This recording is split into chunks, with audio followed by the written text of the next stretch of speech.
Dat is goeiemiddag, hier is nog 'n episode van Uit die Koekblik. Nou vandag het ons die eer om hierso met 'n man te gesels wat baie jare ook in die rugby wêreld was. Hy het opgeëindig by die Lions en lekker groot ruggas gespeel. Dion van Rensburg, baie welkom by die Uit die Koekblik. Is lekker hierso. Werner, baie dankie vir die geleentheid. Ja, ons is daarom oor jare baie bevoorreg gewees met wedstryde van jou en jy het ons baie plesier op die veld gegee. Ja, ek dink dit was vir ons ook 'n plesier, né? Dit is lekker om op die veld te wees. Partykeer is dit meer stres en angs op die veld as langs die veld. Natuurlik. Maar dit was heerlik. Dit was 'n heerlike seisoen gewees. Ja. Kom ons stel die mense voor aan Dion van Rensburg, gebore in Potch. Vertel ons 'n bietjie jou jongman lewe. Ja, ek dink party mense is skrikkerig om hulle storie te vertel, maar ons stories, ons getuienis is om ons daarom op te bou en ek glo hoop te skep.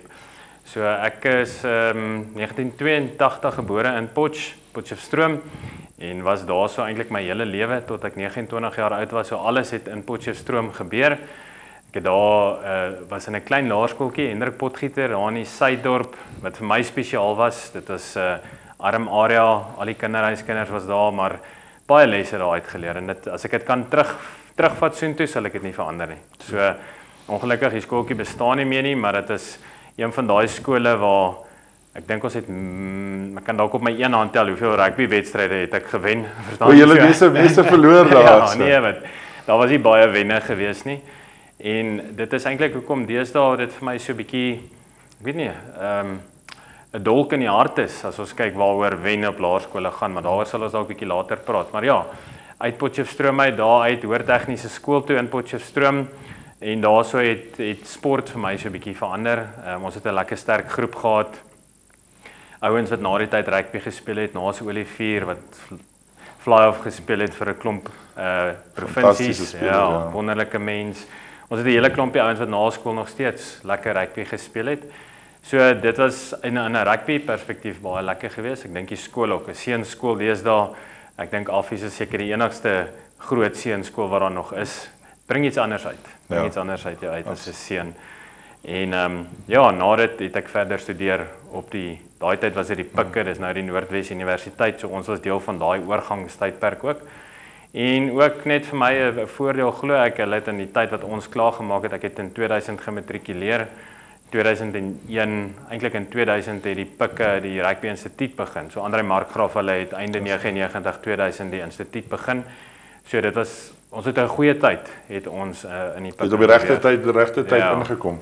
Ja. Daai tyd was dit Tech en Gimmies het was groot games. Dit was massive geweest. Ja, Gimmies, Tech, HTS en dan Volkies. Ek dink Volkies was daai tyd ook nog 'n lekker sterk kompetisie. Ja.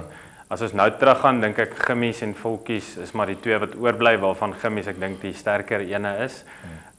Maar ja, dit was lekker wedstryde. Maar Potchefstroom maar dit bly dan maar 'n fenominale dorp. Dit is 'n lekker plek. Dit is lekker om groot te word ook. Ek dink jy's naby genoeg aan die stad, maar ver genoeg dat jy nie liggies sien nie. Ja, ek dink as mense ook kyk hoeveel tyd wat ons in die stad spandeer net om by 'n plek uit te kom of by die skool selfs uit te kom teenoor wat jy daar het, is dit kwaliteit tyd. Ek dink jy het meer tyd in jou dag in so 'n plekkie. Potch, ek dink op die oomblik verander maar soos meeste plekke en dit is goed. Ek dink die verandering is sleg nie. Ek dink verandering is goed. Ek dink as ons net fokus hou, né? Korrek. Ons verander. Ja, wat vir my altyd uitgestaan het as jy so na Potch toe gaan is daar waar die mense so met die fietsse ry. Dit is een van die min dorpe waar daar, ek dink Stellenbosch is ook nog waar met die fietsse waar die studente so met die fietsse deurbeweeg het. So jy kon oral altyd daai gehad het. Ja, soms so 'n stalkie uit verlede jaar uit begin van die jaar of einde verlede jaar sê ek vir my so ek bly in Constantia Kloof in hierdie area en die skool is seker so 8 kilos van ons af. My kinders is in Rodekraans Laerskool. En einde verlede jaar toe sê ek vir hulle so ons gaan 'n bietjie fietsry skool toe. Ons gaan is die eerste dag van skool, gaan ons op die fietsse klim en dan ry ons skool toe. Sê vir maar ons nou net eers uitvind of is daar nog 'n fietsloods. Verstaan? Kom ons bel die tannie in die kantoor en hoor of is daar 'n fietsloods en hulle bel want ons ken nou die dame in die kantoor. En hulle bel en hulle vra vir haar tannie, ons wil met die fietsse skool toe kom, het die fietsskool 'n fietsloods en sy's baie ernstig. Sy weet nie. Sy moet by die hoof gaan hoor is daar dalk 'n plek waar hulle die fietsse kan bære. So dit is net interessant, dit is eintlik maar 'n grap, Ja, maar- ons nou nie meer fiets skool toe ry. Wel, nou dat jy so met die fiets, ek kan onthou, ek was in Monas gewees en ons het ook die fietsloods gehad so onder, ek dink hulle het seker nou al toegebou, maar Ja. dit was altyd die ouens met hulle fietsse ingekom. Ja. Kyk, was die rokershoekie ook gewees vir die ouens op hoërskool, maar 100% en dan na TS was dit die plekke waar mekaar uitsorteer het ook. Verstaan, na skool kry ek jou daarso en dit is oor en verby, verstaan so. wow. Ja, so, Maar is daar toe nou fietsloods? nee, daar is nie 'n fietsloods nie. Daar is niemand wat meer fietsskool toe ry nie, ongelukkig hierso. As ek dink aan Potch en ek dink aan my eie lewe, so weer eens ek is dankbaar vir elke geleentheid, die hoofstukke wat ons gestap het en die pad wat ons gestap het. Ek glo nie ek sal enigiets verander nie. Baie keer dink 'n mens, ja. En selfs ek op hoërskool was, my neefie was in Waterkloof gewees, ons dieselfde ouderdomsgroep gewees en daar was altyd die gedagte van ja, jy wil dalk in 'n Pretoria skool wees of in 'n Johannesburg skool want jy het net bietjie meer blootstelling, jy het bietjie beter ontwikkeling, dis maar die persepsie en die klein dorpie mentaliteit waarvoor ons altyd gepraat het, né? En ek dink die realiteit is ek het baie karakter en baie eienskappe gebou in daai tyd wat nie sou gewees het nie. Ek dink deursettingsvermoë was een van dit. Ek het eers my eerste super rugby wedstryd op 27 gespeel. So om net te kon aanhou en te kon deurdruk, het ek glo in daai fase van my lewe ook geleer om te sê dat ja, daar is dalk 'n ander paadjie wat makliker gaan wees, maar die geleenthede en die karakter en dit wat deur Potch vir my gebou het is baie uniek geweest. Dion, weet jy, nou dat jy op daai punt is en ek gaan sommer in dit inval is, ek dink dis die probleem. Ek dink almal soek hierdie direkte, dit moet direk gebeur. Ek moet eers in die A-span wees. Dit moet nou gebeur en soms is dit 'n geduldsgame en dit is nie noodwendig dat dit jou talent is nie, maar is eintlik daar is top ouens wat ook daar is en ek dink ons beweeg nou. Ek het nou die naweek weer rugby gesit en kyk en jy sien hierdie hoërskole wat speel. Ek meen daar's op enige gegee tyd 30 of 40 goeie hakkers, 30 of 40 goeie vleuels, 30 of 40. So wat define jou as jy nou in Engels spring, maar wat define jou bo daai ouens en dit word al hoe moeiliker. Ja. En eintlik is dit net 'n geduldsgame. Dit die regte dag word die regte handpicking na jou kant toe gekom en dan word jy gekies vir dit. So ek dink ons almal het maar 'n opinie en 'n afleiding oor dit. Ek dink as mens kyk na hoërskool rugby op die oomblik, daar's goeie geleenthede, daar's goeie vaardighede wat ontwikkel wat ons nie eers naasbeiers op professionele vlak gehad het, ek glo in ons tyd nie. So dit is definitief 'n vlak vorentoe. Ons sal seker 'n bietjie later praat oor hoe lyk lewe na rugby, nê? Ja, absoluut. Maar en dis presies dit ook. So daar's so baie hype op die oomblik, dink ek dat die karakter lê daaronder. Die persoon se identiteit en karakter op die einde van die dag word daardeur beïnvloed. Waar my siening tot vandag toe nog is, as jy lank genoeg aanhou, gaan jy 'n kans kry. Maak nie saak wat se industrie is nie. As jy werk en jy sit jou tyd in, iewers along the line gaan jy 'n kansie kry. Jou vensterperiode gaan dalk so groot wees of hy gaan bietjie groter wees, maar jy gaan iewers 'n venstertjie kry. En die vraag altyd is ten koste van wat? So waar soek jy jou venster? Soek jy jou venster direk na skool of het jy dalk 'n ander paadjie om by sport uit te kom? En ek moet eerlikwaar sê, ek wonder of is die professionele sport vir die mense wat hulle dink dit is. Dis dalk 'n ander vraag. Daar absoluut. Ek sal love dat ons daarop gesels want dit is absoluut ek dink dit is 'n mens moet ook besef en jy het 'n leeftyd. Ja. En as jy die soos ons dan nou offset ook gepraat het, is jy weet jy's vir 'n oomblik as jy die superhero en ek sien hierdie hoërskoolseuns word op skouers opgetel en he's the everything. Ja. Maar jy moet nog gaan klaarmaak aan daai skoolbank. Jy moet nog volgende jaar moet jy in die oop veld ingaan en dit word moeilik. Ja, soos ek net gesê het, as die identiteit begin afhang van my prestasie, dan beweeg ons op gevaarlike terrein. En dit is wat sport eintlik maar doen, hè. So as ek my identiteit bou op wat die sport is, dan is daar 'n gevaar. Ek glo absoluut soos wat iemand te begeerd het om 'n rekenmeester of 'n GR of 'n dokter te word, en vir veearts is daar mense wat professioneel wil sport doen. En dit is reg, hulle het die geleentheid. Maar jy het reg genoem, daar's net vir sport 'n klein vensterperiode. Korrek. En waar jy dit voltyds kan doen en professioneel kan doen. Korrek.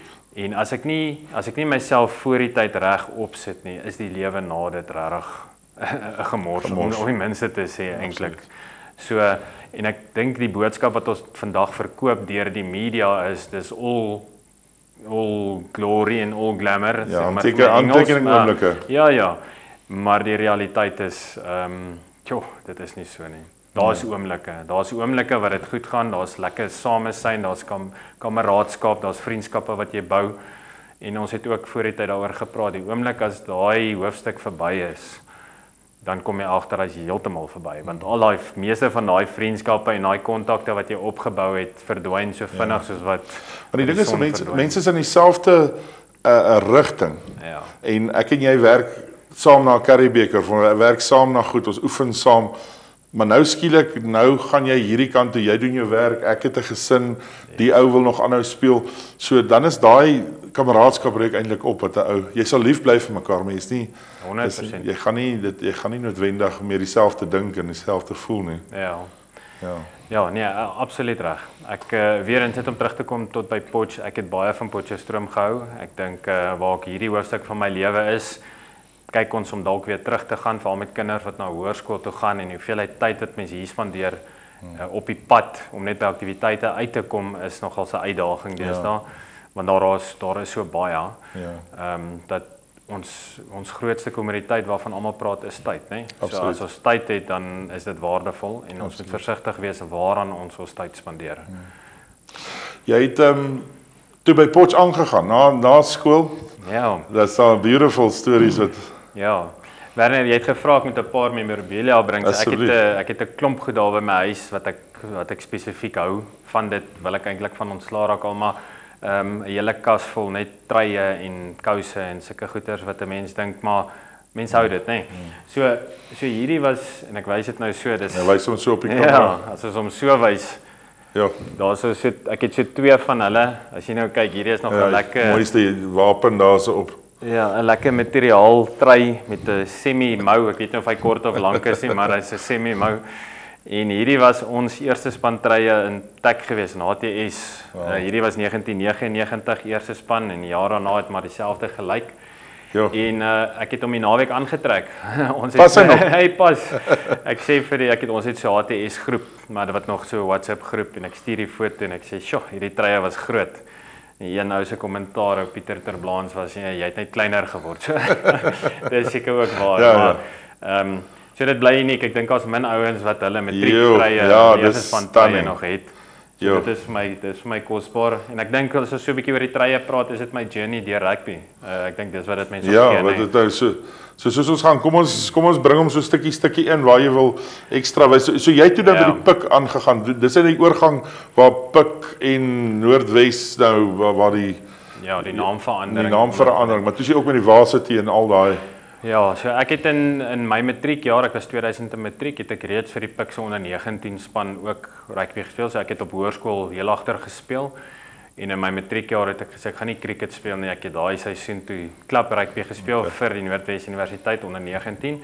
Dit het my ook gehelp want daai selfde afrigters het die volgende jaar toe afgerig, maar lekker blootstelling. Dit was net 'n lekker blootstelling geweest. Ek dink hoe kan ons sê 'n deurbraak oomblik vir my in rugby was in 1997. So toe was ek standaard 7 graad 9 en daar was 'n afrigter gewees van Johan Pyper, meneer Johan Pyper. Hy's nou nog steeds by die Noordwes Universiteit betrokke en hy het my gekies om 7's te speel vir die onder 17 span. So dis 2 jaar ouer. En daarso het mense ook net 'n bietjie iets geleer, né? Jy leer bietjie om teen ouer ouens te speel. Ja, die groot honde blaf bietjie harder. Ja, en jy kom eintlik terug met meer selfvertroue. Ek sê dis eintlik wat vir my die goeie ding is uit leeu'sgroepe en red squads en daai goeters is jy kom terug na jou skool toe of na jou klub toe net bietjie meer confidence, bietjie selfvertroue. So dit was ook 'n lekker oomblik in my loopbaan gewees. Maar ja, so toe het jy die 7's geniet? Was dit iets wat die gogga gebyt het? Ek het baie van 7's gehou. Ek dink ek was die stadigste en ek was nou nie die vinnigste nie, maar ek was nou nie die stadigste op die veld gewees nie. Ek was deel van die SA7 groep gewees saam met Paul True in 2002, 2003. Okay. Ja, so nie gemaak tot by die finale squad nie, wat ek dink wat ook uitgewerk het met studies ensovoorts. So maar lekker exposure gewees en die 7's dink ek tot vandag toe nog is 'n wonderlike game. Ek dink laerskole moet grootliks 7 of 10 man rugby speel om bietjie vaardighede te ontwikkel. En na skool enige ou wat ek dink ons kan kyk hoeveel ouens is in die 15 man stelsel wat deur 7's gekom het, nê. Nee, ons kyk na Kwagga, seker maar een van die Kwagga en Warren Whiteley en daar's 'n klomp van hierdie ouens. Al daai manne Grant Estreisen het self daar speel. En dit is almal deur 'n 7's stelsel gewees. Ja, so dis 'n lekker trappie na die volgende vlak. Ja. So. Maar toe jy nou by die pik het jy toe nou begin, maar jy het nou gaan swat. Jy het nou jouself ingeskryf vir 'n groot kursus en toe Ja, so ons het ek sê nog steeds, dit is maar moeilik vir 'n 18-jarige al het jy ouer leiding om te sê oor wat wil ek regtig word en waar lê my sterkpunte, maar uit 'n tegniese skool uit het ek ingeskryf vir meganiese ingenieurswese by die Noordwes Universiteit of PIK daai tyd en ek was aanvaar gewees en eerste dag van klas, letterlik al klas geloop. Toe leen ek my ore uit. Toe is daar ouens wat sê en van die dosente jy sê jy gaan nie ingenieurswese doen en rugby speel nie. En ek het 'n rugby beurs gehad by die PIK. Toe sê ek wel dan gaan ek nie ingenieurswese doen nie. En toe gou 'n bietjie weer daar gegaan vir die aanlegtoetse en ek het nog altyd van skynat gehou. Chemie, wetenskap was nog altyd vir my interessant. En toe is die aanduiding aptekerswese. So aptekerswese of chemie op sy eie. En toe het ek besluit op aptekerswese. Ek wou nog altyd voltyds in die bediening ook gewees het. Dit was nog altyd my hart. Ek het net gevoel die studies by die PIK daai tyd was nie dit wat ek nodig gehad het nie op daai tyd. En ja, so toe het ek begin met 'n B-farm met 'n aptekersgraad in 2001. Bring dit terug tot by rugby. Dan het ons daar gesit die eerste dag van oefening. Hulle het nou al hierdie ouens wat kontrakte het en is die rugby instituut. So dis 'n redelike hype rondom alles. En daar was 'n klompie SA skole spelers gewees in ons groep. Ek kan nie nou almal opneem nie, maar in die backline was dit Tewes de Bruin gewees. Ons het vir Franso Swart gehad daai tyd wat uit Affies uitgekom het. Ek meen hy het in matriek was hy al deel van die SA skole, van die Springbokke groep gewees. Ons het vir Barry Geel gehad. Hy het na die tyd lekker rugby gespeel. Emia Mens was fullback gewees. Vleuels. Jy het 'n Willislot ouens daar, groot spelers. Ons het regtig goeie spelers gehad en ons het so gesit, ek kan dit nog goed onthou, die afrigters het my toe nou geken, maar ek het ook fullback gespeel en hulle vra toe die verskillende posisies en hulle sit die ouens uit en ek het so gedink, sê ek, okay, Emia Mens is al skole fullback, hier sit ek as 'n fullback. En toe hulle so die posisies vra en hulle vra buitesenter, toe is daar nou nie baie ouens wat sê nie, so toe sê ek nou maar ek's 'n buitesenter. En van daar af het ek buitesenter gespeel. So ja, ons het onder 19 het ons in die finaal van die varsity en van die provinsiale liga het ons tweede geëindig as ek dit nie mis het nie. Ons het teen die Vrystaat verloor teen alle Shimla manne. So ons het goeie coaching gehad, ons het regtig goeie spelers gehad en dis maar soos enige omgewing. Ek dink as jy kwaliteit het, dan kweek dit kwaliteit. So as jou fokus en jou professionaliteit reg is, dan dit skep net bietjie 'n hoër vlak en soos jy kan sien baie van daai ouens, Frans Viljoen was ons 8ste man gewees, Hans van Dijk was die hakker gewees. Willie Steenkamp was die een slot, Rudolf van der Westhuizen van so Richard Dreyer was die stit gewees. So die regte man het almal wel by mekaar eintlik uitgekom. En ek dink ook dit is ouens wat deur die stelsel en die atmosfeer wat daar was het later dit het 'n geleentheid gekry. Ek meen al hierdie ouens wat ek nou opgenoem het iewers by 'n provinsie het hulle gaan speel. So en dit is nie dat hy na skool klaar die blootstelling en die kontrak gehad het nie. Dit was maar net die paadjie gestap, die omgewing wat daar geskep was gesond geweest. Dit was daar om mekaar op te lig en beter te wees. Jy het vir my genoem dat daar baie geestelike ontwikkeling in daai gedeelte van die tyd vir jou ingekom het. Wat het daar gebeur? Ek dink in 1997 is my pa se broer oorlede. Ek dink jy staan maar nog klein eintlik. Ek dink as jy 14, 15 jaar oud is, jy is maar nog jy kan nog jou rasionele denke is nog nie lekker ontwikkel nie en selfs aan die geestelike kant, maar daar het ietsiekie gebeur. Ek het in 'n Christenhuis groot geword, sonnaarskool gaan was vir my lekker en gekerk. Ek het van kerk gehou.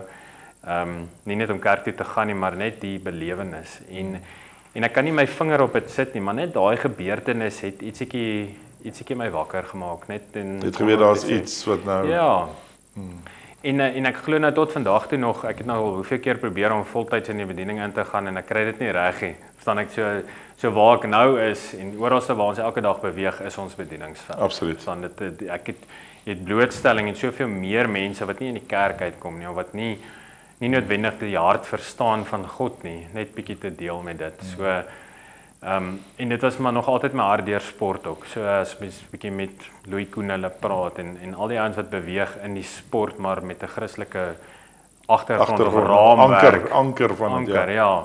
Dan verstaan ons sport is so 'n mooi bedieningsveld. Die Here gee vir jou talente en hy gee vir jou geleenthede en dis hoekom ek net nou ook gesê het, ek glo as jy lank genoeg aanhou, gaan daar vir jou geleentheid gee. Kom, daar's dalk bietjie karakterontwikkeling, daar's dalk 'n ietsiekie wat geskaaf moet word in hierdie fase waarin jy is totdat jy op die volgende vlak kom. Maar dink jy nie ook nederigheid nie, Dion? Ek weet wat by nou opkom soos jy praat is daar absolute nederigheid teenoor die wedstryd, teenoor waar jy ingedruk word. Ek dink mense is geneig om te dink ek moet daai aanspan, ek moet daai, maar tog is dit as jy so nederig daaroor is en 'n deel van jou bediening is dan word dit so meer belangriker. Ja, dit kom neer op die doel, nê. So wat is die doel? Wat wil ek hier uitbereik? Gaan dit oor my? Gaan dit oor God? Gaan dit oor prestasie? Waaroor gaan dit vir jou?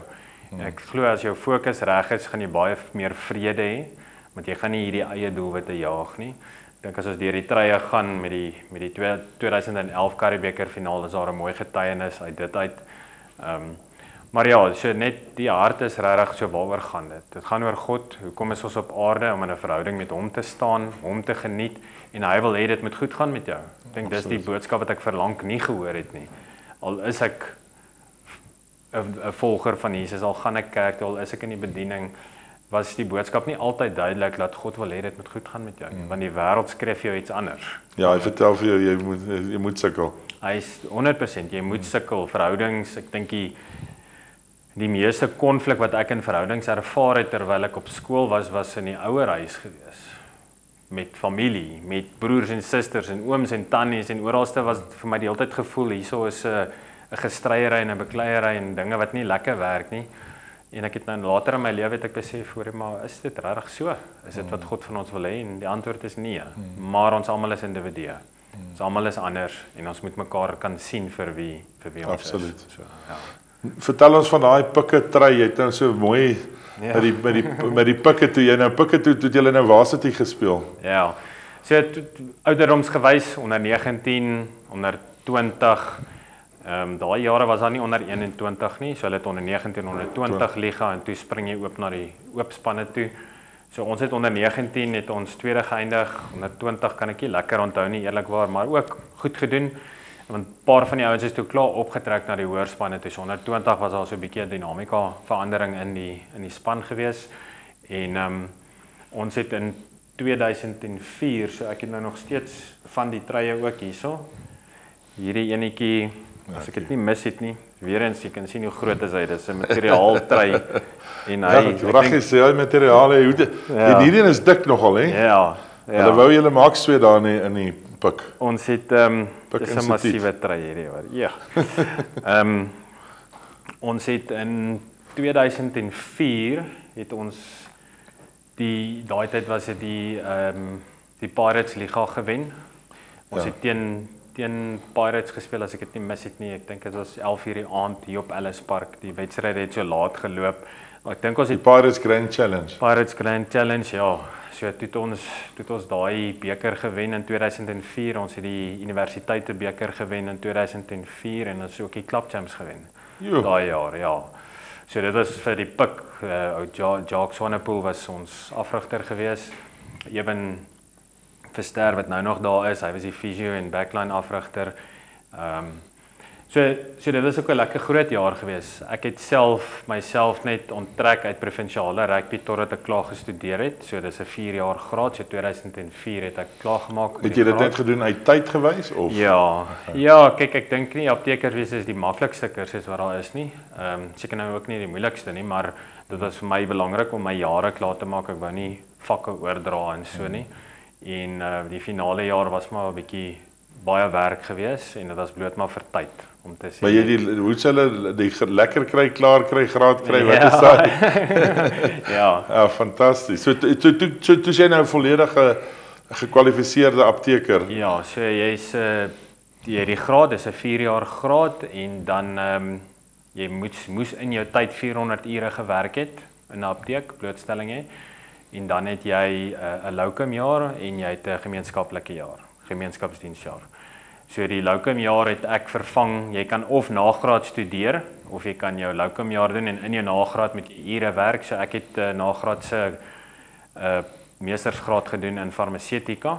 So dit is 'n 3 jaar studie. So ek het van 2005, 6 en dan 7 klaar gemaak met dit. So dan hoef ek nie te gewerk het, so ek kon rugby speel en in die lab staan en so dit was lekker geweest, het vir my uitgewerk.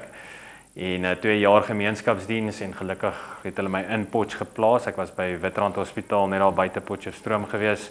So toe was die luiperd semi-professioneel 5 uur in die aande geoefen. So die tye het mooi uitgewerk. Die tye het regtig mooi uitgewerk. So ek dink dan as ek dit kan opsom het ek aan 2008 finaal klaar gemaak. So dan is jy geregistreer as apteker en dan kan jy nou maar gaan doen wat jy wil, seker maar. Die industrie is wyd. Ek het net terwyl ek gestudeer het ek altyd gesê ek wil nie my eie apteek hê nie. Ek wil nie in retail werk nie. Ja.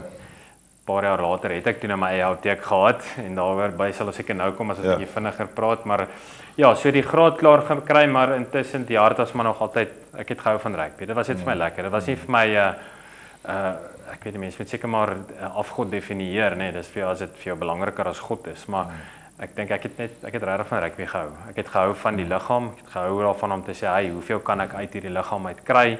En ek sê nog altyd ek rig maar af hier en daar en rugby is net vir slim mense. Dan maar kan nie rugby Dankie doen tog. nie. Want jy moet altyd dink. Van ons altyd dit is die edge is in die detail. So John John Plantry. Mitchell wat coach by die Lions was, het altyd gesê the edge is in the detail. So en ek glo dit. So the edge is in die detail. So as jy jou detail verstaan dan het jy die edge. Ja. So ja, ek dink dit was deel van die varsity. My laaste try wat ek het van die Noordwes Universiteit is dan 'n varsity try. So en dis nou toe begin ons nou op die sagte materiale en die so dit was toe nou 'n bietjie 'n beter try gewees. Nie dat ek sê die ander was sleg nie. Nee, daai oomblik het jy nie regtig. Nee, dit was worry nie, dit was die try gewees. Ek onthou ons het altyd die lang moue gehad, dan moes jy hulle so opvou, so halfpad deur die wedstryd, dan moes jy moet jy opgevou het. Ja. So toe kom jy nou aan die einde van jou pikjare en toe sê nou die geleentheid om die provinsiale wêreld in te tree. So 2008 se kant toe toe ek en my vrou, sy wil graag gehad het ek moes begin in die aptekerswese en in die beroepswêreld in beweeg en ek het gevoel daar's my hoofstuk in die rugby is nog nie verby nie. So die getuienis uit dit uit was ons het in 2008, toe die Lions my opgeroep, ons is 'n hele klompie ouens van die Luiperds gewees wat die Lions opgeroep het vir 'n super rugby kamp. Ja, dit was 'n geval onder die Lions ja, die Pumas, die Griquas en die Luiperds het val, ek dink seker maar nog steeds, hè, onder die Lions se struktuur. En ons het 'n klompie ouens wat genooi was vir einde van die jaar vir daai pre-season gedeelte. Ons het dit gedoen, ons het die proeves gespeel en dit het goed gegaan. Gegaan. Eugene Elof en Leon Boshoff was die afrigters gewees en ek was toe deel van die finale groep, maar hulle het my nie gekies om op toer te gaan nie in 2009 nie. En ek en my vrou ek het gebid vir geleentheid in 2008 om te sê hoe kan 'n mens bietjie ander rugby speel en sy het gesê hoor hierso jy moet gaan werk en altyd maar die Here vertrou vir sy eie behoeftes. En ons het eendag gesit en gesels en agtergekom hoor hierso maar ons jaag net ons eie behoeftes. En net vir die Here gevra maar wys hy vir ons die pad. So as dit nou ons aanvaar het, as dit apteker wees en die beroep is, laat dit so wees en as dit dan nou rugby wees. En ek het letterlik in 'n week, daai tyd het dit nie goed gegaan met die Luiperds nie, finansiëel, klomp ouens is afgesê, het nie kontrakte gekry nie. En in 2008 toe bied hulle my ek amper 3 keer my salaris aan by die Luiperds en ek is deel van die Lions groep en ek kry 'n aanbod by Clicks. Sure. So nou sit ek en my vrou en sê hoor jy ons het nou al 2 gebid en gevra en hier sit nou op die tafel. En natuurlik het die rugby toe nou gewen. Om te sê okay, maar dis die deur vir die rugby en seker 'n week later toe bel Loffie hulle my sê hoor so jy's deel van die squad. En toe hulle nou die toergroep bekend maak, dis ek nie deel van die toergroep nie, wat goed is en dis okay. En net voor die toer toe Ashwin Willems sy boot sou opgang, toe sê hy ja, hy's klaar met rugby en dit het toe nou 'n deur vir my oopgemaak. Ja, hulle het my toe in die toergroep gesit. Waar ons die eerste wedstryd teen die Chiefs gespeel het in Hamilton. Ja. Dis nou nogal 'n weg. Dis nogal 'n wegspringplek. Ja. Nee, dit is as ek is op die bench gewees. Ek is plaasvervanger vir buitesenter vleuel gewees. En ek is nie 100% seker nie iemand het seer gekry op vleuel, so daar het ek so 5 tot 7 minute gespeel. En dit was 'n laat aandwedstryd, so dit was maar lekker nat gewees in Hamilton. Ek kan onthou daai wedstryd. Ek sê dit altyd so een van my goeie vriende, Kobus Groblaar, Baywatch was mos Baywatch, dis reg gewees. Ek kan onthou die dok het op die veld gegaan en kom my af en skud hy sy kop so en dan sê hy nee, Baywatch het sy neus gebreek, sy neus staan so skeef, maar hy wil nie afkom nie. En dit is seker 5 of 10 minute later gaan is daar weer 'n besering en hy gaan op en die dok kom af en hy skud sy kop, hy sê hy het sy neus nou weer gebreek, hy's nou aan die ander kant toe, so hy's nou reg, hy kan net Hy was ook maar 'n harde man gewees. Ja, nee, verseker en ook alles ingesit. Ek kan sien hy was 'n harde werker gewees. Ek dink daar's van hierdie ouens wat stoeiers was toe hulle kleiner was, so Doppies Legrandsie, Franco van der Merwe, Kobus. En jy kon dit op 'n veld sien. Jy kan sien die ouens wat gestoei het. Hulle was maar net taaf. Hulle was hardcore gewees. Ja. So dis seker hoekom my 2 seuns nou stoei. Ons berei hulle voor vir dit. Wow. Okay. Ja, so en toe die volgende wedstryd Premier het gedink of Doppies of Jacques Fourie het seer gekry. Ja, ek dink Doppies het seer gekry. So toe speel ek en Jacques Fourie center. Of dit kan andersom wees, ek kan nou nie lekker onthou nie. Ja, so die tweede wedstryd op toer, toe begin ek op center, op buitesenter. Teen die Blues in Auckland. So Chiefs en Blues. Chiefs en 2 Blues. Ek dink die mense wat hierna luister en kan onthou, so die centers daai tyd was Sam Tuitupo en Tui Tuvaki. Was die 2 centers gewees. En my vrou vra na die tyd vir my hoor hierso, hoe was die wedstryd? Dis ek vir ja, ek voel weer as jy met klippe gooi, maar soos hulle op jou hardloop dis kliphard. Maar dis 'n vuurdoop, verstaan? So jy's gewoond aan 'n sekere vlak en ewe skielik is daar 'n step up. Ja. Ek dink nie ek het 'n te slegte wedstryd gehad nie. Ek het toe die res van die toer aanhou start en mense raak dan maar gewoond aan daai intensiteit en dan daai kontak. Daar's geen plek vir fout nie, né? Ja. Teen daai tipe manne as jy fout maak, is hy verby jou. Dan word jy gestraf, jy word gepunish. Ja, so jy daai Engelse oor daai margin of error raak al hoe kleiner. Dink jy ouens wat op 'n baie hoër vlak en baie meer gespeel het, sê maar vir jou ook dis die verskil. Die verskil tussen daar's sekere ouens wat op Curriebeeker goed kan doen, maar die oomblik as hy op die volgende vlak wat nou URC is, dan kan hy net nie daai step up maak nie. En dit gaan nie oor dat hy nie hard genoeg is nie, maar dis net daai tyd. 100%. Die tyd word al hoe minder om 'n besluit te maak. Ek dink as 'n mens daai elke keer vat en dit het gevoel toe ek van gewone klub rugby inbeweeg in provinsiaal, net as 'n voorbeeld, was dit het gevoel of jy daai 3 sekondes of 4 sekondes net te stadig is na die volgende losgemaal of net jy moes elke keer vinniger en dit het jou baie moeg gemaak want jy's op 'n sekere pace as jy gewoond en ek meen nou soos jy opgaan natuurlik dit gaan net vinniger. Ja, en soos jy meer in daai atmosfeer oefen, so die oefeninge word aangepas om wedstrydverwant te wees, om besluitneming vinniger te maak. So ja, ek dink dit is toe waar my hoofstuk by die Leeu's begin het. Ek wil net hierso ook wys, so hierdie was nou ons luiperstrye. Ek dink dit was die jare van toe Royal Bafokeng. Royal Bafokeng en Impala was toe nou daai tyd ons borge. En dit was 'n mooi hoofstuk. Dit was 2008 by die luiperds gewees. Ook goeie spelers wat daar uitgekom het en deur sewes en hoe ook al hulle paadjie gevind het wat baie mooi was. Mooi serie. In 2000 en hierdie was die eerste, dit was ons leeustrye gewees. Hierdie was probeer net gedink ek het nou eenetjie geskiep, maar hierdie was nou in 2010, 2011 was MTN ons borg gewees. Ja. As ek dit nie mis het nie, so dit is 'n Curriebeeker trui. Kyk hoe mooi sy met al die handtekeninge nog van die manne. Ja, so dis min wat jy 'n volledige een kry, met die ouens teken ons die helfte van hulle of 'n 3/4. Ja. So hierdie enetjie het nog Het almal tyd gehad om te teken. Ja, so as jy kyk, daar is Jaco Telte, so hy was nog 'n jong man gewees. Monasman, ja. Bindi se Maku. Wow. Daar's Warren Whiteley. Hier's JC Janse van Rensburg. Hier's Kobus Groblaar. So ja, ouens wat daai tyd maar lekker rugby gespeel het. Hier's jy ook.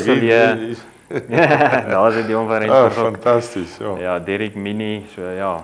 Derek Mini, wat 'n speler. As jy nou praat nou van die stoei en die goede, maar ek ken nie Derek se maar daai man was 'n terrier geweest. Ja, ek dink die manne wat uit die Oosrand uitkom is gewoonlik nogal 'n stapie harder as die res, nee. Solid. So 'n kosbare mens, altyd ook hard gewerk, sy beste gegee, so. En dit was die jare wat die Leeu's swaar gekry het. Daar's ek dink daar gaan nog dik boeke geskryf word oor die Leeu se tydperk in daai van waar hulle iets was toe amper niks toe. Vertel ons met daai stuk. Jy was nou deel van daai hele vorming tyd. Dit was 'n baie moeilike tyd. Ek gaan gou net spring na 2009 toe in my lewe. So hulle het toe die Britse Ierse Leeu's het Suid-Afrika besoek daai jaar. Toe kies hulle 'n span tussen die Griquas, die Luiperds en die Pumas wat die Royal 15 was, die Royal Bafokeng 15. Ons het daar in Rustenburg het ons die eerste openingswedstryd teen die Britse Ierse Leeu's gespeel. Ek onthou daai game. Ja, so dit is sy try hierdie, dit is die Ja. Kyk hoe mooi is dit. Daar's nie veel manne wat so try. Ja, was dit net een ronde wat hulle dit gedoen het? Dit was net daai een keer gewees. Ongelooflik. En daar's wat jy nou die Pumas, die Valke, die Griquas en die Griffins op die logo ook. Die Luiperds aan die middel. Ja, so dit was al 5 provinsies, ja. Beautiful. Daar was so 'n paar van die Luiperds ouens wat daar gespeel het. So dit was 'n lekker vuurdoop en dit was 'n lekker blootstelling en toe na die 2009 toer en bietjie die seisoen hierso toe het hulle ook 'n emerging Springbok groep gekies. So toe is ek deel van daai groep. Ook 'n klomp manne wat daai toe nou later Springbokke geword het. Maar ons speel toe teen die Britse Ierse Leeu's kyk hoe mooi is die. In die Kaap. Yskoud, dit was ysreën, dit was bitterkoud geweest.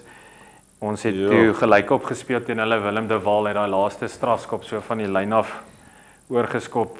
Toe dink ek die finale telling was 13-11. So toe speel ons. Dis speel 2 keer in teen die Britse Leeu's. Ja. So jy kan nou amper sê dis jy 2 toetse daar. Amper. Maar so dit was my blootstelling aan as ek sê Springbok rugby, so ek nie daarna weer regtig het so daar sit hulle sommer so vlaggetjie. Amazing. Ja. Dis darn beautiful daai. Ja, so dit is 'n kosbare seisoen gewees vir my. 2009 ek het teruggegaan Luiperds toe vir die Curriebeeker, so ek het 'n kontrak hier gehad vir die Super Rugby terug Potchefstroom toe vir die Curriebeeker en toe kontrakteer die Leeu's my van 2010 af. So toe het ons hierdie kant toe beweeg. En 2010 is dit die hele huis, die hele almal, jy het heeltemal getrek hierdie kant toe, kinders, al die katte, al die honde, alles, Ja, so daai seisoen het ons nog nie kinders gehad nie. My vrou het ook in 2009 so mense kan eintlik baie praat, nee, daar's lang stories, maar 2009 toe al hierdie goed gebeur, is gekies vir die groep, is gekies vir Super Rugby, dis 'n haai, verstaan? En my vrou is toe swanger en dit was maar 'n droom om altyd 'n kind op te hê. En toe op 10-11 weke toe sy 'n miskraam met die kleintjie. En wat maar hartseer is, ek dink dis soos enigiets in die lewe, as jy nog nie daardeur is nie, kan jy nie regtig sê hoe dit voel. Saam met die hype toe kry jy nou hou in die maag. Ja, en dit is net weer eens genade om net bietjie te hanteer en ook maar te besef dat God is goed. Verstaan en dit goed gebeur. Die hartseer was almal het daai tyd gesê, moenie worry nie. So as jy miskraam het dan word jy gou weer swanger, want alles is skoon, al die hormone is in plek en so vir 2013 is my seun gebore, so vir 4,5 jaar het daar niks gebeur nie. Ons het inseminasie gedoen, ons het al die prosesse gevolg en sy het net nie swanger geraak nie. En die getuienis en ek dink die krag van wat jy spreek, so ons het daarso in die dokter se kamer gesit hier in Randburg en toe sê wel, julle moet nog net 'n KI doen, kunsmatige inseminasie en ek het nie vrede gehad regtig daai tyd daaroor nie. En die woorde wat ek gespreek het was net ons glo in God se krag en as sy belofte vir ons is om voor te plan, dan sal dit gebeur. En dit was begin Januarie en die 28ste Januarie toe vind sy uit sy swanger. Amen to that. Ja. Wow. So dit was weer eens die hoofstuk. Dit was 'n hoofstuk van 4,5 jaar se jy wil dit graag hê. Dis nou 'n kind en dis soos enigiets in die lewe. Dieselfde soos met die sport ook. As jy daai volgende vlak wil bereik, myne het eers op 27 gekom. 4,5 jaar se vasbyt en geloof gevat voordat 'n kind gebore is. So party se seisoen is langer, party se is korter. Maar daar's 'n seisoen waarin jy 'n bietjie met vasbyt, glo ek en geloof en. Sure, dis beautiful wat jy daar sê. Unbelievable. Ja. En toe dit nou met die leeu's, hier's nou ja, ek is 'n bittere groot leeu supporter. Ja. So hierdie is definitief vir my mooi om te sien. Ja. So ek het nou nie 'n try van daai jaar hierso nie, maar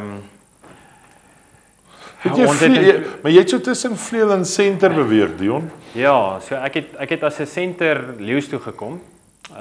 So tussen senter en vleuel, ek bedoel Ashwin het uitgetree of afgetree en einde van 2009 was dit ook daai uittog van die leeu's. Van Jacques Fourie. Dis reg. Willem Alberts, hulle almal uit Willem Alberts se Sharks toe, Jacques hulle Stormers toe. Andrei Pretorius het gebly, maar toe is daai uittog, so toe het ek buite senter gespeel. Dit was vir my 'n lekker posisie. En 2010 was ons afrigters Dick Meer en Johan Ackerman. Ek dink toe Johan Akkers ingekom. Was nie vir ons 'n goeie seisoen nie. Ons het daai jaar 0 uit 13 gewen in die Super 14. Jo, Dan so ek onthou daai. Ja. Ek kan elke oomblik daarvan onthou. Ja. So dit was 'n baie tawwe seisoen gewees vir ons as leeu's. Kom op daai punt.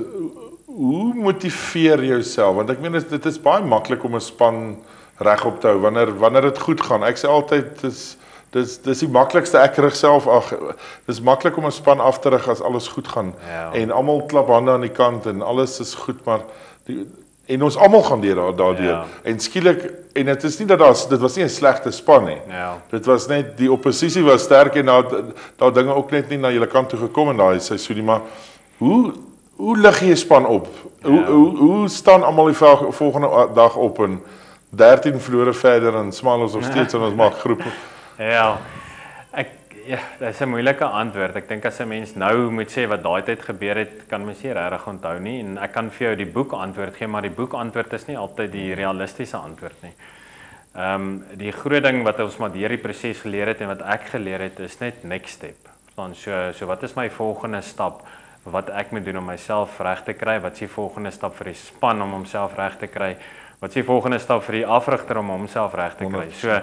So wat gebeur het gebeur, ek kan niks aan doen nie. So as dit nou 'n slegte wedstryd was of die resultaat was nie wat jy wou gehad het nie, dit is wat dit is. Wat leer ons daaruit, maar wat is die volgende fokuspunt? So ek dink 'n mens bly vasgevang as jy kyk na wat gebeur het. Ja, leer daaruit, maar wat is die volgende stap in?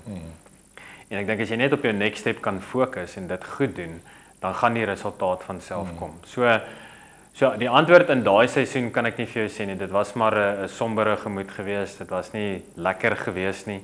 Maar jy daag op, dit is jou werk. Jy daag op vir oefening, jy daag op vir jou gym sessie, jy daag op vir die volgende. Jy praat asof Saterdag 'n goeie wen was. Saterdag kan jy en jy gaan vir die volgende een voluit, verstaan? Dit is uit daai verloorheid bou jy op na die volgende een toe. So ja, dit was 'n tawwe seisoen vir die leeu's, soos jy net nou ook gesê dat daai tydperk vir die leeu's oor die algemeen was maar 'n rowwe ene gewees. Want jy verloor ook sponsors in die proses. Ek meen jy verloor alles.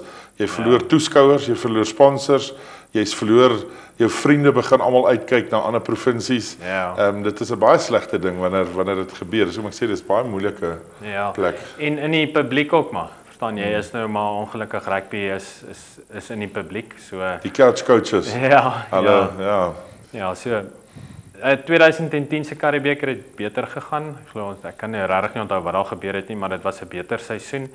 En einde 2010 toe het hulle vir John Mitchell ingebring vir Wayne Taylor as die conditioning coach en vir Carlos Spencer, hy was toe speler coach gewees. So 2011 se Karibebeker ook nie great se Super Rugby het ons op toer het ons 2 uit die 4 gewen. as ek dit nie mis het nie, of 3 uit die 4. Ek kan nie Ja, lekker onthou nie. ek onthou dit was 'n beter Ja, ons het 'n beter goeie weg. toer gehad. Nou mense het daai tyd 'n lekker seisoen gehad. Ja, so die 2011 Super Rugby was nie great nie, maar dit was beter geweest en 2000 en dis die try wat ons hierso het dan nou. Dag, toe kom jy 2011 ja, so toe het ons die Karibebeker gewen. Ek dink mense kyk deesdae nie meer dieselfde oë meer na Karibebeker nie, want daar's ander groter kompetisies, maar ons tema vir daai jaar vanaf die coaches van die bestuur se kant was 1912. So alles waaroor ons gepraat het was 1912. Dit staan vir die Lions het in 1999 laas die Karibebeker gewen en dis 12 jaar van tevore. So dit was ons tema gewees om op te fokus om te sê dat dit was 12 jaar laas. So dis nou die tyd.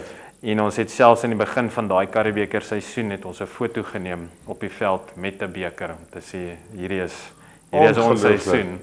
Ja, so in die eindtelling hierso vir die weet nie.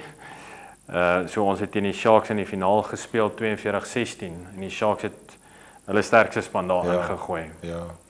So jy weet ek dink wat vir my baie uitstaan van Sweets is 'n mens gaan soek 'n doel. Ja. Daar die nommer en dit kom sommer net by my op, die nommer wat nou daar is en skielik het ons 'n doel. Ons het dit swaar gegaan, ons het 'n doel. Let's do this. En that's beautiful. So almal fokus in dieselfde rigting en in dieselfde prentjie, nee. Maar die Karibebeker is absoluut soveel as jy sê dit hy is nie meer wat hy was nie. Soveel is al bitter min en daar's baie ons het nou die laaste 8 jaar die Bokke nou gewen, maar daar's baie manne wat deur hulle rugby loopbaan is wat groot titels en wat wêreldbekers in 2007 gekry het en alles en nog nooit die Karibebeker gewen het. So daai is 'n beautiful, dit is iets wat niemand vir jou kan wegvat is om 'n daai selfde jaar se Butch James was by ons gewees, hy was die fly-off gewees, so hy het 'n World Cup gehad, maar hy het nooit 'n Karibebeker gehad nie, so dit was nooit 'n Karibeker, so ja. Wow. Ja, dit bly lekker, dit is memories, dit is iets wat mense onthou. Die Sharks het altyd, die snaaks die Lions en die Sharks as hulle in die finals kom, die Sharks was altyd geneig om die Lions te wen op Ellis Park en die Lions het die counterpunch gaan slaan by Kings Park, Ja, dis wat in 1999 gebeur het. Toe die Lions die Sharks daar gaan wen met die Karibebeker. So. En dan wat se try het ons daar so? So 2011, 2012 was weer eens nie vir ons 'n great jaar nie. Daar was maar 'n bietjie konflik tussen die afrigters, die spelers. Dinge het nie heeltemal lekker gewerk nie. So 2012 was weer eens nie vir ons die beste seisoen gewees nie met Super Rugby en toe skop hulle ons uit Super Rugby ons uit. So toe die Kings ingebring. Wat beteken 2013, so toe het ons 'n klomp spelers verloor by die Lions. Soos jy net nog gesê het, Borge ensovoorts. Die afrigters het ook die pad gevat of is die pad gewys, ek weet nie wat een van die twee nie. En toe het Akkers het gebly. In 2013 het Swys ingekom en JP en so 'n hele groepie ouens wat toe nou deurgekom het. En die doel was weer eens, kom ons bou dit net op. Kom ons Mayan Sobrian, hy was ons 'n bietjie van 'n motivational coach gewees. En die eerste doelwit was daai tyd die Vodacom beker, so ons speel ons dan die Super Rugby nie, so Vodacom beker, so ons het teen die Pumas in Bombela Stadium die finaal gespeel en 42-28 gewen. Ek kan hierdie soos gister onthou.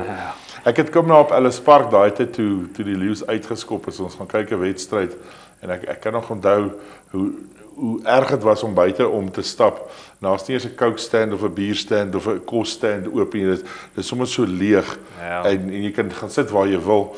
Maar nou kyk jy, kom jy binnekant dan staan niks daar, so hier en daar 'n bordjie wat iets op is. Dit was een van die sadste oomblikke vir my om op Ellis Park te wees en te besef, okay. En toe het hulle mos nog daai tyd het hulle 'n wedstryd teen 'n Russe span en 'n verskillende spanne gereël. So dit was moeilik. Dit was een van, ek dink dis iets wat die Lions vir altyd sal onthou is daai jy was in die woestyn ingegooi en gesê hoe jy gaan soek iewers water. Ja, hulle het 'n klomp goed probeer ook. Daar was 'n moontlike toer Amerika toe gewees wat toe nou nie gerealiseer het nie. Daar was die Samoa se span teen wie ons gespeel het. So ja, die Lions glo ek het probeer, maar jy's daar maar aan die diepkant ingegooi. En ek dink die coaches het goed gedoen. Ek Ek dink daai tyd se coach, dis dalk ook hoekom hulle in 'n latere stadium goed gedoen het en blootstelling gekry het, maar hulle het goed gedoen om die span bymekaar te hou en die doel voor oë te hou. En daar was definitief 'n geestelike aspek ook. Daar was mooi geestelike groei in die groep gewees. Ja, ek dink dis 'n getuienis wat Akkers op sy eie kan gee die dag as hy dit doen. So, dit was 2013 gewees, einde van daai seisoen het ons 'n promosie-relegasie gespeel teen die EP Kings om te kyk wie speel die volgende jaar Super Rugby. Eerste wedstryd was daar onder in PE gewees, tweede wedstryd hier en dan het hulle gekyk wat is die verskil in die tellings en dan besluit hulle oor wie moet speel. So die eerste wedstryd daaronder in PE was ek in die aand gewees.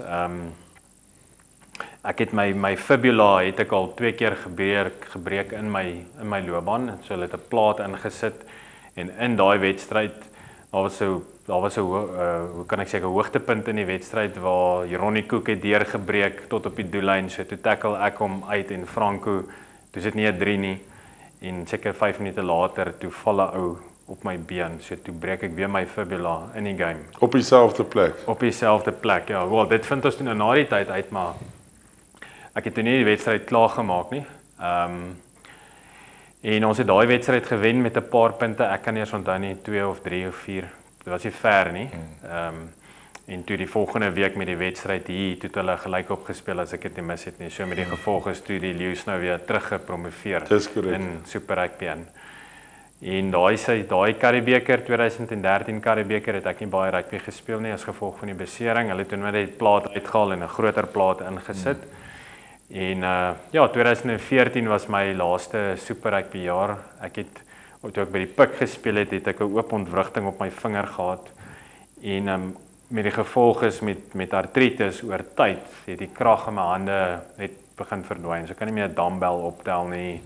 Dit was moeilik geweest om 'n try te gryp en te verdedig en ek het net met die dokter en gesit en gesels en gesê, weet jy wat, dis meer 'n frustrasie as iets anders. So ek het die Super Rugby kampanje klaar gespeel en toe daarna is ek nou eintlik klaar met rugby. Ja. So rugby nou, maar ook op jou terme as jy dit eintlik maar 'n bietjie vat, ou kan op 'n high afgaan. Ja. Ja, so ek dink 'n mens kon bietjie voorberei, soos jy sê. Jy kon sê luister, ek kom aan die einde en ek dink veral met jou buiteposisies, jou 13s, jou fullbacks en jou vleuels. Die jonger ouens kom maar deur. So soos jy net gesê het, so jy weet wat om te doen, maar die lyf is net so wil net nie meer lekker. Jy het nie meer daai spoed vir daai ja. So dan raak dit ook maar 'n frustrasie en ek dink 'n mens jy moet weet ook wanneer om te sê dis klaar. Ek het nog altyd gesê ek wil saam met my kinders hardloop en balskop as ek 50 jaar plus is. Dis nie meer ver van nou af nie. So ons doen nie sleg nie. Ons sal nog saam met hulle kan. So wat was jou ouderdom toe jy nou finaal dit haldroep in 2014? Ja, 2014 was ek 32. Okay. So net so voor 33. Dis 'n gesonde ouderdom om rugby te. Ja, dis eintlik jonk as ek kyk hoeveel van die ouens nou nog op 36, 37 speel. Ek kry hulle jammer vir oor 10 of 20 jaar van nou af, maar ek is bly vir hulle dat hulle Bronk Harris, ek meen daai man het al sy 40's getref. Hy speel nog steeds aktiewe rugby. En dit is goed. Ek moet sê dit is regtig goed dat hy dit kan doen. En toe die try. Ja, so hierdie is toe nou die laaste try. Dit is ook in 2014 gewees. Was net die 50ste Super Rugby wedstryd was teen die Chiefs. So baie interessant. My eerste een was teen die Chiefs en die 50ste. Maak jy die sirkel vol? Weer in Waikato Stadium. So dit was toe nou. Is dit ook jou laaste Super Rugby wedstryd toe? Nee, dit was toe hierdie was die tweede of derde op toer gewees. So daar was toe 'n hele paar. Ek dink in totaal, ek kan nie eens onthou nie Werner, maar in totaal net so onder die 60, dalk so 58 Super Rugby. Dit klink nie baie nie. Dis baie. Maar ek dink ons het 12, 13 wedstryde 'n seisoen gespeel, so vir die 5 jaar of die 6 jaar was ek dankbaar vir ek kon meeste van die Super Rugby wedstryde kon ek speel. Daar was wedstryde in 2000 en wat was dit gewees? 9-10 wat ons die Chiefs hier gespeel het waar die telling 62, 56 was. Ek kan nie eens onthou nie. Dit is verregaande wedstryde gewees. So mens, dit was 'n mooi hoofstuk.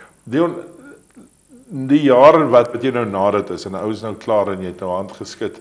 Dis 'n moeilike jaar. Dis 'n jaar wanneer van jou maats nog aanhou en daar nog WhatsApp groep aan 'n gang is. Ja. Ek het altyd vir myself gesê dit was vir my maklik of was makliker geweest later van tyd toe al my maats ophou gespeel het, maar toe ek ophou en ek sien nog die ouens jol, dan is jy al, miskien kon ek net nog, was daar maybes in jou kop, of het jy gevoel, ek het genoeg gehad? Ek dink daar gaan altyd maybes wees. Ek is baie rustig en tevrede met my keuse van toe ek klaar gemaak het, regtig. Ek het nie regtig gedink ek moes nog 'n jaar of 2 gespeel het nie, glad nie. Vir my was dit ek's klaar. Ek het daai besluit voor die tyd al geneem. Ek dink meeste van die ouens sal ook vir jou sê van hulle, ek het 'n 2 of 3 jaar breek van rugby gevat. So jy kyk nie eers rugby nie, jy sny net heeltemal af, want dit is presies soos jy nou sê, dis eintlik daai ding wat jy nou weer terugbring na heimwee en plaas het ek plaas. So ek het so 2-3 jaar heeltemal net afgevat van rugby af. My eerste seentjie is toe gebore in 2013. So dit was ook 'n lekker seisoen geweest om net bietjie tyd daar te spandeer. Die vraag, en dis die realiteit, ek was altyd 'n ou terwyl ek gespeel het om te sê, werk aan jou netwerk, maak seker dinge is in plek. Maar as daai oomblik kom, dan is dit moeilik. Die netwerke is nie so sterk soos wat jy gedink het nie. Die geld is nie so genoeg soos jy gehoop het nie. Die geld is nie genoeg soos wat jy gehoop het nie. Maak dalk vele kere beleggings ook. Dit het ook al in my lewe gebeur en ek baie van die ouens se lewens waar jy 'n bietjie gevang word deur beleggings en eiendom en sulke goeder. So die lewe na rugby is die werklike lewe, dink ek, né? Absoluut. So dit is waar al jou mense wat saam met jou gestudeer het nou al 10 jaar in die mark is en hulle voete gevind het en nou moet jy begin. So 'n bietjie onduidelik vir my gewees van wat ek wil doen na rugby. Ek het 2015 gevat as 'n jaar om net bietjie te kyk. Ek het 'n groot deel van dit in die petroleumindustrie spandeer. Ek het iemand ontmoet, bietjie saam met hulle gewerk. Dit toe nou nie heeltemal uitgewerk soos ons gedink het nie. En die default was toe nou maar aptekerswese. Ek het intussen tyd nog steeds geloukom en gewerk. So toe het ek my eie apteek oopgemaak in 2016 in 'n vennootskap wat toe nou nie te great gegaan het nie en 3,5 jaar later toe is ek uit die industrie uit. Vir 'n klomp redes. Ek dink die eerste ene vir my was tyd geweest. So ek was in die retail, party maande 270 ure gewerk en vir my was dit net ek wil graag by my gesin wees, ek wil graag inspraak in my kinders se lewens hê en daar het 'n paar ander goeters ook gebeur, onthou die mediese bedryf is maar 'n besigheid. So ek sal nie te veel op kamera sê nie, maar dit is maar 'n besigheid. Dis presies. So einde Oktober 2019 toe verkoop ek die apteek en die lisensie en toe tree ek eintlik heeltemal uit die industrie uit. Toe het ek gesê ek wil nie meer in dit inwees nie. Ek het in daai tyd het ek my eie produk ontwikkel wat 'n maaltyd vervanger is, eintlik maar ontbytpap. Jy is ook vir die kinders. So hulle was toe nou begin nou 2 seentjies en toe is my dogtertjie ook gebore. Sê ons wil vir hulle iets gee wat beter is, wat suikervry is, wat al die aspekte aanspreek rondom makro en mikronutriënte en konsentrasie in klas. Ons weet mos maar al die diagnoses van ADD en ADHD is nie noodwendig fisiologies nie, maar leefstyl. So die eet. En dis toe Rejoice gebore is. Die produksienaam is Rejoice. Die rede vir Rejoice is ons het in die kerk gestaan en 'n liedjie gesing en dit het vir die hele tyd vir my die Here het die woord Rejoice uitgelig en dit is om bly te wees. So wees bly. En die produk is daar. Dit is 'n goeie produk glo ek. Ons gebruik hom. Maar die hart is om mense te connect, om met mense te praat. Maar kos is ook Rejoice. Dit is lekker om ek sê altyd hoe 'n blessing is dit as jy by 'n tikbox ons vat dit so van selfsprekend, maar 'n ete is baie belangrike. Ja, dis waar Jesus mense raak geleef het, was om etes gewees, om etenstafel en bietjie net tyd spandeer het. So alhoewel dit is 'n instant glo ek en dit is wat nou nog vir ons goed is. En Rejoice gaan aan. Rejoice gaan aan. Rejoice Health Products is eintlik die maatskappy. So Rejoice Health is waar ons produkte is en dis aanlyn. Ons doen alles aanlyn. Ons fabriek is in Kayasands. Ons het 'n klein kantoortjie waarvan ons versprei en ek dink enige ou sal 'n ander besigheidsmodel volg en ons is oop vir dit en ons kyk na 'n paar goed, maar dit gaan vir my baie meer oor organiese groei en oor persoonlike kontak. Want om 'n produk net van 'n rak af te vat, gee nie vir jou onderrig nie, geen education nie. So jy moet bietjie weet van hoekom vat ek hierdie produk en hoekom gebruik ek die produk. Ja. So Kan ek maar 'n bietjie verder gaan, storie vertel? Asseblief, ek geniet dit, dankie. Ja. So ek het toe ook daai tyd gesê weer eens my tydsberekening was nie great nie. Ons het die produk beplan en die eerste batches gemaak in April 2020 en COVID het ingekom einde Maart 2020. Ja, dis bad timing. Ja. So toe is daar niemand en niks wat enigiets wil doen nie. Ons het net die produk by die huis gebruik en ek het gesien daar wat my kinders dit gebruik het, moes ek 1 uur, 2 uur vir hulle sê kom eet weer iets. So dit het volhoubare energie gegee. En die dae wat hulle dit nie geëet het nie, dan hardloop hulle 10 uur in die huis en dan soek hulle nou weer iets om te eet. So ons kon sekere goeders kon ons sommer dadelik sien. Toe het ek weer eens net toe COVID nou seker nie verby is nie, maar toe die grense nou oopmaak en so het ons bietjie probeer om die produk in die mark te sit, maar ek het dit nie reg gekry nie, eerlikwaar. So toe het ek weer eens probeer om voltyds in die bediening in te gaan. Ek het jeugwerk gedoen by skole, in die gemeenskap bedieningswerk gedoen. En toe, dit was vir my great geweest. So geestelik baie gegroei, glo ons kon 'n inspraak maak in die mense en die gemeenskap waar ons was. Maar toe daar 'n bietjie 'n realiteit ingekom om te sê, "Hey, jy moet rekeninge ook betaal." Ja, daar's dan nog 'n Dion van Rensburg koevertjie wat elke maand kom. Wat kom 100%. So dit was moeilike tye veral na COVID. Ek dink baie mense het maar in COVID ook swaar getrek.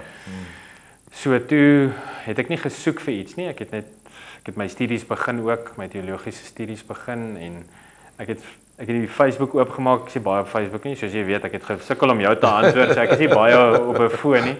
Ek probeer wegbly van dit af, maar hier kom 'n advertensie of adjunkt of sport van Hoërskool Garsfontein. Ek dink toe ek stuur my CV in. Ek sit nog toe by 'n laerskool waar ek besig is met jeugwerk en ek stuur my CV in. Hulle nooi my vir 'n onderhoud en toe vir 'n tweede onderhoud en toe sê hulle okay, hulle bied hulle my 'n 12 maande kontrak aan by die skool, by Hoërskool Garsfontein. Ja. Wat ons geweet het taaf gaan wees is om van hier af so toe te ry. So dit is dis 70 kilos van hier af. Ek dink daar's mense wat dit gewoond is. Ek was nie daaraan gewoond nie. So om vroeg in die oggende uit, laat in die middag terug. In verkeer in verkeer terug. Ja, 100%. So sien vinnig jou kind is siek, jy gaan gou help nie. Dit was 'n lekker hoofstuk. Ek dink ons lesse geleer. Ek glo ons kon waarde toevoeg. Ek kon waarde toevoeg daarso. En hier waar ons nou sit in die kantoor by John Ratcliffe, Andre Roberts, hy's my buurman, so ek ken hom al lank. Ken vir Andre baie lank en 'n kosbare mens. En hy het vir my gesê, hoorie maar, hulle is die 2 poste. Hulle gaan mense aanstel. En die kantoor hier waar ons sit is 1,5 km van my huis af. Toe dink ek nee, okay. Hierdie wiskunde werk mooi uit. Ja, nee, hierdie is die geleentheid net om weer tyd op hande te kry. Ja. En deur die hele proses gegaan, onderhoude, alles. En ek het met die skoolhoof gaan sit en praat by Garsfontein, Leon Baantjies en gesê ek moet ook weet wat die toekoms is nou. Ek meen 12 maande is al amper verby en daar's toe maar 'n gesamentlike gesprek. Ek moes of hier oppak en weer Pretoria toe trek of ek moes hier bly en 'n werk hier kry. En toe ander hulle kom met die geleentheid en daar is die geleentheid, so toe sê ek wel, dan gaan ek hier bly. 'n wonderlike man Andre, ja. 'n goeie maatskappy. Ja, so ek is nou by John Ratcliffe nou al so 'n bietjie meer as 'n jaar. Rejoice gaan aan, my vrou hanteer 'n klomp van die goeder daarso in die bestellings en ons is besig met 'n klomp lekker goedjies waar die Here dit ook al wil hê. En wat doen John Ratcliffe vir die mense op die kamera? Ja. So net vinnig die geskiedenis, ek ken nie al die hele geskiedenis nie, maar John Ratcliffe, oom John Ratcliffe is so 2 maande terug oorlede. Hy het die besigheid begin in Suid-Afrika, maar die fokus was weer eens gesondheid geweest. Dit was die gesondheid van die werker rondom diesel engines. So ons is baie gefokus, ons het 4 verskillende divisies. Die een divisie wat ons in Kreersdorp het, kyk na enige motor, ons noem dit die ancillary gedeelte, né? Enige behoefte vir 'n engine, veral 'n diesel engine, airfilter, oliefilter, olies, Liqui-Moly, Prattley, enige van daai produkte wat nodig is. So ons het 'n klomp groot kliënte van vervoermaatskappye en quarries en so wat ons diens. Die tweede enetjie is dan emission control. So ons kyk na die beheer van gasse wat uit diesel engines uitkom. Okay, so veral in geslote areas, so myne en warehouses waar forklifts werk. So die gas wat uitkom by 'n diesel engine, so ek gaan nie in te veel detail ingaan nie. het 'n substansie. Kom ons praat van die rook, né? Die rook is die soet. So dit is 'n gedeeltjie wat onverbrande olie en diesel en partykeer vyseltjies van die pistons het wat dan ingeasem word. So dit is karsinogeen, so dit veroorsaak kanker. So as jy blootgestel word aan hierdie lug, is die kans baie goed dat jy kanker kan ontwikkel. En dit veroorsaak maar irritasie van die slijmvliese. So die fokus is die gesondheid van die werker rondom hierdie engines. So ons sit 'n filter, 'n dieselparticulate filter in die silencer se gedeelte waar ons dan nou hierdie soet vasvang. Laat dit nie by die vir 'n langtermyn gesondheid vir 'n 100% om 'n gesonde omgewing te skep vir die werkers rondom 'n diesel engine. Ja. So my industrie het nie regtig verander van aptekerswese na waar ek nou is. Dit gaan oor die gesondheid van die individu. Ja, jy gee nou net nie 'n pilletjie nie. Ja, ons probeer nou voorkomend optree. Die derde enetjie is Engels evasive safety. So ons kyk na kameras en veiligheidsstelsels weer eens rondom voertuie. Flameproof, robust, hoe dit ook al die behoefte is. En dan die laaste enetjie is die pypwerk. Dis die fabriek wat in Krugersdorp is. So ons doen enige aluminium, vlekvrye staal pypwerk. Fantasties. Dion, so laaste stuk op die rugby nou. Ons het so getouch aan dit. Ons is almal gefokus op die hele proses nou en almal wil vandag die superhero wees. Almal wil verder as 'n leeutrui, almal wil bokke word en ek dink baie van die ouers hoop en glo as jy laerskool rugby toe gaan, glo hulle almal daar's almal springbok op daai veld. Ja. Maar wat is 'n les wat 'n ou kan vir kinders leer vandag is ten opsigte van jou journey met wat jy nou as Dion deurgegaan het op rugby. Ja. Alhoewel ons voel is dit alles. Ja. Werner, ek dink my les gaan vir die ouer wees en nie vir die kind nie, want die ouer gaan dit deurvoer na die kind toe. Die kind het ek nou vandag se kind moet jy dieselfde boodskap 4, 5, 6, 7 keer herhaal voordat hulle regtig luister. So generasies het maar verander en dit is nie sleg of goed nie, dit is net die realiteit waarin ons is. So die fokus rondom sport moet altyd wees vir ontwikkeling. Nie ten koste van nie. So ek ervaar dit in die skool, my kinders is 12, 10 en 6, die kleintjies, hy kom nog deur, maar op onder 9 vlak dan dink almal ja, hulle kind is die beste. Hy het 'n goeie sidestep aan hom. Ja, 100%. En die ouers druk en dit gaan vir my baie oor die verhouding tussen die kind, die ouer en die afrigter. En as ouers beskadig ons daai verhoudings want jy dink die beste vir jou kind wat onder 9 is of onder 10 is. So die realiteit is, dis my statistiek dalk nie 100% korrek nie, maar regdeur laerskool en hoërskool, die een wat dit professioneel op 'n nasionale vlak maak is minder as 4%. Okay. So minder as 4% maak dit op 'n nasionale vlak. En ons het die hele tyd gesê daai hoofstukkie is net so groot. So bou aan die verhouding. Dis my advies. Bou eerder aan die verhouding tussen jou en jou kind wat 'n langtermyn verhouding gaan wees en dit is nie gebaseer op prestasie nie. Dit is gebaseer op advies en ontwikkeling. Bou aan die verhouding tussen jou en die afrigter om dat jou kind kan sien jy respekteer ook die afrigter want ons sien dit baie in skole. Die ouer praat negatief oor die afrigter of oor die onderwyser, dan die kind nie respek vir die afrigter of die onderwyser nie. En hy is ook net 'n mens. Hy gee ook net sy beste daarso. Hy doen ook net wat hy kan.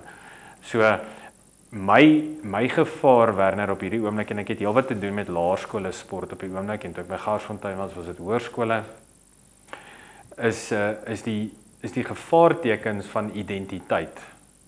So die kind begin sy identiteit kry in die sport, nie in wie hy werklik is nie. As daar 'n besering is of dinge gaan nie goed nie, dan is daar depressie en angs en verwyd en klomp sulke goeters. So bou eerder as ouer aan die verhouding met jou kind. Al moet jou kind uitsit. As daar 'n beseringkie is, ons het net daaroor gepraat. Daar is niks meer fout om 3 of 4 wedstryde te mis nie op onder 9, 10, 11, onder 18 vlak nie. So, maar hulle is so bang hulle noem dit mos nou die FOMO, fear of missing out. Dit is wat vir my bang maak as ek afrig om te sien hoe ouers net bereid is om 'n hartskrikke om 'n hartskrikke toets te gaan doen. So jy sê hoor ek dink daai kind van jy moet net kry met by 'n dokter dat ons kyk. Ja. En dan is hulle vies vir jou as daai kind en dan sê die na 2 weke man hy's reg dat hy speel. Ja. En vir my voel dit as ek na my rugby jare kyk en ek glo jy sal baie aansluit by my. Rugby het my geleer dissipline, teleurstelling, oorwinnings, liefde vir God. Ek kan die lys so lank maak van wat ek geleer het weens rugby, wat vandag vir my die mens is wat ek is. Dion van Rensburg kan nie vir ewig 'n rugby speler wees nie. Werner Koekermoer kan nie vir ewig 'n rugby speler wees nie, maar ons kan mense word wat na die tyd hier kan sit. En dit is vir my crucial om 'n rugby speler te wees. En daai treie beland eventually iewers in 'n sak agter in die kas ek meen en dit ek dink ons moet daai werklikheid gaan besef. Die kinders dink 'n superhero is al status wat hy nou gaan hê. Ja, vir my ook meeste van die kinders deesdae is selfgedrewe. Hy is omdat alles oor prestasie gaan, deesdae in ons omgewing is hulle selfgedrewe om beter en meer. En om daai ekstra druk op hulle te sit as 'n afrigter of as 'n ouerhuis breek daai kinders éventueel. En dan ek is redelik skrikkerig vir wat ons oor 5 of 6 of 7 jaar gaan sien as gevolg van dit.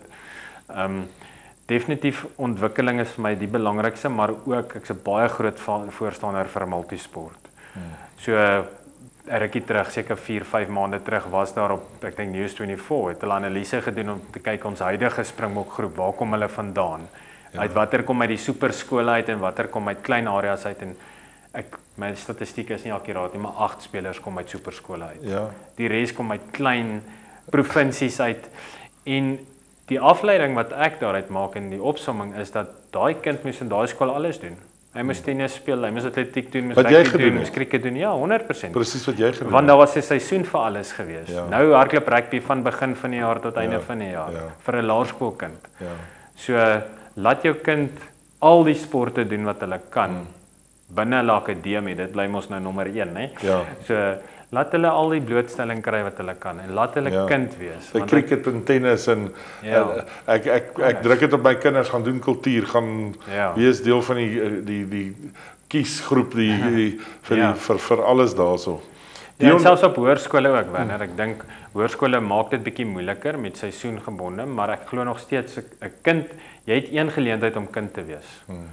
As 'n ouer, laat jou kind wees. Of dit nou 'n laerskoolkind of 'n hoërskoolkind wees. Hy hoef nie groot mens te wees op hoërskool of op laerskool nie. Hulle sal self daarin groei en dan kan hy nie teruggaan nie. So gee vir hom 'n kind wees lewe. Ek stem saam met jou. Dion van Rensburg by die huis, ons het nou gehoor al jy's pa van 3. Gee ons so 'n bietjie en jou vrou ook. Jy klink jy het 'n amazing vrou. Ek het 'n amazing vrou. Ek het haar ook eintlik deur rugby ontmoet, kan jy nou dit glo. So 1999, ek was in HTS, sy was in Volkies gewees in Potch. En ons speel 'n wedstryd teen Volkies op Volkies se veld. En wedstryd is verby en ons is agter en ek intercepte bal en ek gaan skoor en ons wen toe, haar attack wen toe die wedstryd. En een van die ouens wat saam met my gespeel het, was in die kerk en hulle het 'n ijskaats aand en my ouers het gesê daar's nie 'n manier dat jy ijskaats nie. En toe na die wen 3 toe sê hulle okay, jy kan nou maar gaan ijskaats. En toe daar so in die bus, die praat almal nou oor die wedstryd en is Volkies en Tack en hulle vra toe vir die dame in die bus, wat dink jy van die laaste 3 en sy sê nee, dis 'n poks en hy sal dit nooit weer regkry nie. En toe sê hulle hoorie maar hierso is die ou wat die 3 gedruk het. En sy is toe nou so 'n bietjie verleë en toe by die ijskaats toe, wil sy nie skaats en sit sy daar langs die baan, so toe gaan vat ek haar hand en ons skaats en dis so ons ontmoet het. So en hoeveel jaar is julle nou al getroud? Ja, ons het 20 jaar hierdie jaar getroud. Ons ken mekaar nou al 26 jaar. Fantasties. So deur universiteit en alles en so sy werk voltyds in Rejoice. Sy het ook LLB gestudeer, meestersgraad en dit gedoen. So ek hoop daar's dalk iemand wat hierdie storie nou vandag luister en ek het 'n B-farm graad met 'n meestersgraad gedoen en ek doen niks in dit op die oomblik nie. En sy het 'n LLB graad en 'n meestersgraad gedoen en sy doen niks in dit op die oomblik nie. So is dit geldmors? Ek dink so en ek dink dit op 18 is ons dalk nog so 'n bietjie nie seker waartoe ons wil gaan in die lewe nie. Dis altyd die snaakste as jy met 'n kind hier in hoërskool, wat wil jy word? Dan gee hulle vir jou so lank ek word 'n wielerrenner en dan sê wat? O nee, ons wil goggas onder 'n boom gaan bestudeer en dan dink jy okay, maar dit gaan nie regtig in die lewe gebeur nie. Jy gaan eintlik 'n sekretaresse word by 'n maatskappy. En dan het julle 3 kinders ook nou. Ja, so ons is in 2013 toe is my seentjie gebore, Gideon, en 18 maande later toe sy boetie gebore, Pieter, hulle altyd is Daniel, my skoonpa se name was Pieter Daniel. So ek hou baie van die betekenis van 'n naam, so dis hoekom ons het name gegee wat betekenis het. So Gideon en Pieter in 2019 toe is my dogtertjie gebore, sy is Linka Amay van Rensburg. En hulle is sportief, hulle doen alles. Die twee manne is nou al vir 3 jaar, Gideon 2, en dis maar prestasie gaan nie vir my oor die medalje nie. Dit gaan nie vir my oor daar's 'n resultaat. So hulle albei het al SA's gewen op stoei. Hulle het al goed gedoen in atletiek en Linka my begin nou deurkom, maar dit gaan nie daaroor nie. Dit gaan oor hierdie hele proses om op te bou en te sê maar waaroor gaan dit. So ek het hierdie jaar weer vir hulle gesê, as jy wil SA stoei, dan stoei ons, en as daar 'n medalje kom, dan wat ook al, maar kom ons kyk na die paadjies intoe, kom ons kyk na die oefeninge, die karakter wat ek hier uitbou, en eventueel as daar 'n resultaat is, dan is ons dankbaar daarvoor, en ons is bly, want ons neem nie net deel om deel te neem, ons neem deel om te wen. Natuurlik, dis natuurlik hier. Nee, ons neem deel om te wen, maar nie ten koste van, nie ten koste van 'n verhouding nie ten koste van gesondheid nie, so, stunning. Dion, ons kom aan die einde van elke koekblik en dan het ek so koekblik moment. Nou my koekblikke, ek het altyd die ou koekblik, ekskuus, dan dit val ons maar by. Het jy altyd gesukkel om hierdie ding oop te kry as kind? Ouma het so ingegaan, dan het jy hom nou jou pad omgewerk en dan eventually kry jy die ding oop en as jy hom oop kry, dit was die mees magicste koekies wat hier binne gewees en die koekblik oomblikke is vir my waar ek reflect op die persoon wat hier by my sit en ek wil net vir jou sê, eerstens, jy's 'n verskriklike nederige mens. Jy het so lank tally van dinge wat jy bereik het, maar jy's verskriklik nederig en dit is die eerste ding wat ek opgetel het van jou, maar jou godvreesenheid, dat elke liewe facet van jou wat ek mee praat, is jou fundament is in die Here gelê, is vir my baie crucial, is vir my baie mooi. Jy sit jou gesin absoluut eerste, jou vrou en jou kinders is jou hero. En dit is vir my pragtig en ek wil jou salute vir die feit dat jy so geduldig is. Jy's 'n geduldige mens. Miskien is dit omdat jy so vinnig was, jy het vinnig by plekke uitgekom, maar jou geduld wat jy het om vir 'n sukses te wag. Jy moes wag vir jou kind. Jy moes gewag het om in 'n leeutrui te kom. Jy moes gewag het om jy moes eers by 'n klein niks skooltjie begin. Ek wil nie niks nie. Ek meen in die sin van was nie een van die high profile skole nie, maar jy het geduld gehad. So vir dit alles wil ek vir jou sê well done en dankie vir absoluut wat jy vir ons op die velde beteken. Jy het pragtige rugby gespeel. Jy het ons baie bly gemaak en I salute you. Jy's 'n fantastiese mens en baie dankie vir alles wat jy vir ons doen. Dankie Werner, dankie vir die geleentheid om dit te deel. Ek verdien niks wat jy gesê het nie. Dis genade van die Here en hy gee vir ons karakter en wat ons het. En dit is regtig my hart dat mense net uit hom uitlewe en deur hom lewe, want dit is waar volheid is. Dit is waar ons lewe vind en ek dink dis ook hoekom ek rustig kan wees, is dat ek weet net daar's rustigheid by die Here. So voorsiening en alles is in sy hande, so ons hoef nie te stres nie. Amen to that. Dankie vir jou tyd op die koekblik. Dankie Werner. Beautiful.